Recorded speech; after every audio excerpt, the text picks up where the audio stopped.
त्यामुळे एक हिरा इथे जन्माला आला आणि त्यांनी लाखो करोडो लोकांचं भलं केलं बघा. तेव्हा तुम्ही सुद्धा केवळ स्वतःच्या संसार प्रपंचापुरते लिमिटेड जीवन जगणारे नसायला पाहिजे. आपलं जीवन हे इतरांच्याही कामी पडलं पाहिजे. त्या जीवनाला जीवन म्हणतात बघा. हे असं साधं जीवन, खाण्यापिण्यासाठी जगणं, जगण्यासाठी खाणं खायचे. बाबासाहेबांची केवळ नाचूनच जयंती साजरी केली नाही पाहिजे. शेवटचा पॉइंट सांगतो.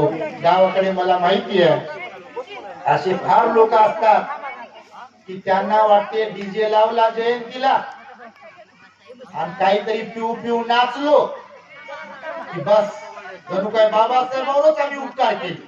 आमच्या गावचा आणि आपल्या परिवाराचा विकास करा अशी एक अपेक्षा व्यक्त करतो.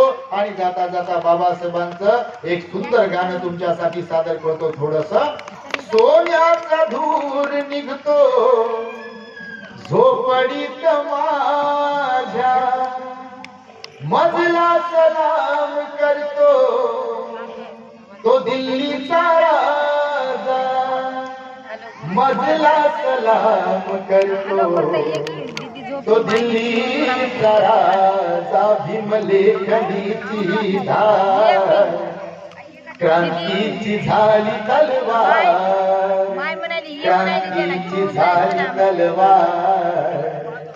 भीमलेखनीची ही धार, भीमलेखनीची ही धार, भीमलेखनीची ही धार.